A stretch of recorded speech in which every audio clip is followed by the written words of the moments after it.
Item ಯಾವುದೇ ಇರಲಿ try ಮಾಡಿ ಆಚಿ ಚಿಕನ್ ಮಸಾಲಾ. ಆಮೇಲೆ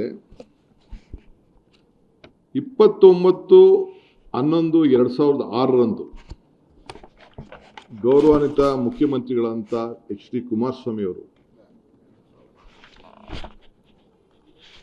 ಸ್ವಲ್ಪ ಕಣ್ಣು ಮಂಜಾಗ್ಬಿಟ್ಟಿದ್ದಾರೆ.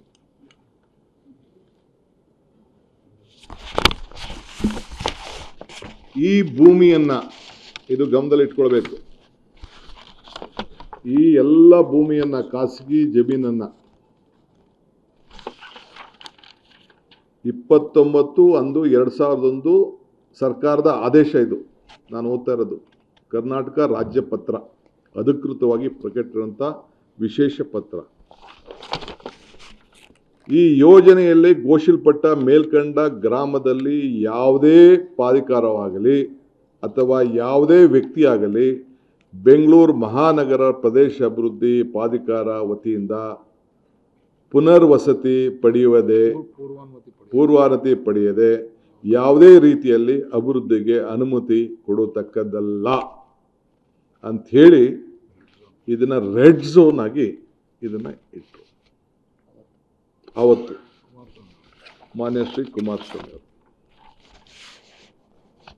ಇದರಲ್ಲದೆ ಈ ಭೂಮಿಗಳಲ್ಲಿ ಗ್ರಾಮ ಠಾಣಾ ಪ್ರದೇಶದಲ್ಲಿ ಕೂಡ ಹಳ್ಳಿಗಳನ್ನು ಕೂಡ ವಸತಿ ವಾಣಿಜ್ಯ ಆಸ್ತಿಗಳನ್ನು ಕೂಡ ನಗದು ನೀಡುವ ಪರಿಹಾರ ಕೂಡ ಘೋಷಣೆ ಮಾಡಿ ಆ ಹಳ್ಳಿಗಳ ಮನೆಗಳನ್ನು ಕೂಡ ಯಾರು ಬದುಕನ್ನ ಕಟ್ಕೊಂಡಿದ್ದಾರೆ, ಯಾರೋ ತಲೆತಾಲೆಯಿಂದ ಅಲ್ಲಿದ್ದಾರೆ, ಆ ಮನೆಗಳನ್ನು ಸೇರಿ ಅವ್ರನ್ನ ಒಕ್ಕಲೆಬ್ಬಿಸಲಿಕ್ಕೆ ಆದೇಶವನ್ನು ಹೊರಡಿಸಿತು.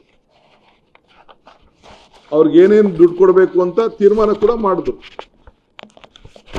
600 ಅಡಿ ಮನೆ ಇದ್ರೆ 9,000 ಅಡಿ ಕೊಡಬಹುದು, 600 ಚದರ ಇಂದ 9,000 ಇದ್ರೆ 1,200 ಅಡಿ ಕೊಡಬೇಕು. ಸೊ ಹಂಗಂತೇಳಿ ಅವ್ರದ್ದೇ ಆದಂಥ ವಿವರಗಳನ್ನು ಕೊಟ್ಟು 2,400 ಅಡಿ ಮೇಲಿರುವಂಥ ನಿವೇಶನ ಮನೆ ಇದ್ದರೆ ಅವ್ರಿಗೆ 3,000 ಕೊಡ್ಬೋದು ಅಂತೇಳಿ ಅವರೇ ತೀರ್ಮಾನ ಕೂಡ ಮಾಡಿದ್ರು. ಅದಲ್ಲದೆ ಪ್ರೈವೇಟ್ ಡೆವಲಪರ್ DLFಗೆ ಪತ್ರ ಕೂಡ ಬರ್ಸಿದ್ರು ಅವರು. ಏನು ನೀವು ಜಾಗ ಇದೆ, ನೀವು ಬನ್ನಿ, ರಿಯಲ್ ಎಸ್ಟೇಟ್ ಅಂತ ಹೇಳ್ತಾರಲ್ಲ ನಮ್ಮ ಅಣ್ಣ, ಜಾಗತಿಕ ಟೆಂಡರ್ ಕರೆದು ಆ DLF ಅವ್ರ ಹತ್ರ ದುಡ್ಡು ಕೂಡ ಕಟ್ಸ್ಕೊಂಡ್ರು ಪಾಪ, 400 ಕೋಟಿ ರೂಪಾಯಿ. ಯಾರು 16/11/2007 ಟಿವಿಲಿ ಹೇಳಿದ್ದಾರೆ ಪಾಪ, ಡೆಲ್ಲಿಯಿಂದ ಆರೋಗ್ಯ ಕೆಟ್ಟ ಕೂಡ ಪಾಪ ಟಿವಿಯಿಂದನೇ ಹೇಳಿದ್ದಾರೆ. ನಾಳೆ 8,000 ಕೂಡ ಕೇಳಿದ್ದೀನಿ ಆ ರೈತರಿಗೆ ಅಂತ ಹೇಳಿದ್ದೆ. ಡೆವಲಪ್ಡ್ ಏರಿಯಾದಲ್ಲಿ 8,000 ಅಡಿ ಕೂಡ ಕೇಳಿದ್ದೀನಿ ಅಂತ ಅಂದ್ಬಿಟ್ಟು ಪಾಪ ಟಿವಿಲೂ ನಾನು ಅದನ್ನು ಗಮನಿಸಿದ್ದೆ. ನಾನು ಆಗ ರೈತನಿಗೆ 22 ಲಕ್ಷ ರೂಪಾಯಿಯಿಂದ ಕೃಷಿಗೆ ಭಾಗ ಆಯಿತು 25 ಲಕ್ಷ ರೂಪಾಯಿವರೆಗೂ ಕೂಡ ಕೊಡಬೇಕು ಅಂತೇಳಿ ಅವರು ಜಮೀನಿಗೆ ಫಿಕ್ಸ್ ಮಾಡಿದ್ರು. ಇದು ಸರ್ಕಾರದ ಆದೇಶ ಕೂಡ ಇಲ್ಲಿದೆ. ಅವ್ರಿಗೆ 8,000 ಅಡಿ ಕೊಡಬೇಕು ನೀವು ಪರಿಹಾರ ಕೂಡ ಅಂಥೇಳಿ ಅವ್ರಿಗೆ ತಿಳಿಸಿದ್ದಾರೆ. ಇದಕ್ಕೆಲ್ಲ ಸರ್ಕಾರದ ಅಧೀನ ಕಾರ್ಯದರ್ಶಿಗಳು ಕೇಳಿ ಯಾರ ಸರ್ಕಾರದ ಏನು ಮುಖ್ಯಮಂತ್ರಿಗಳು ಏನು ಅವರ ಆದೇಶ ಮೇರೆಗೆ ಆದೇಶ ಕೂಡ ಅವರು ಮಾಡ್ಕೊಂಡು ಬಂದಿದ್ದಾರೆ. DLFಗೆ ಒಂದು ಲೆಟರ್ ಕೂಡ ಬರೆದು, ನೀವು ನಮಗೆ ಸೆಕ್ಯೂರಿಟಿ ಡಿಪಾಸಿಟ್ ಕಟ್ಟಬೇಕು, ಒಟ್ಟು ಸುಮಾರು 100 ಕೋಟಿ ಒಂದು ಕಡೆ, 200 ಒಂದು ಕಡೆ, ಒಟ್ಟು ಸೇರಿ 300 ಕೋಟಿ 15 ದಿನದೊಳಗೆ ಕೊಡಬೇಕು ಅಂತೇಳಿ,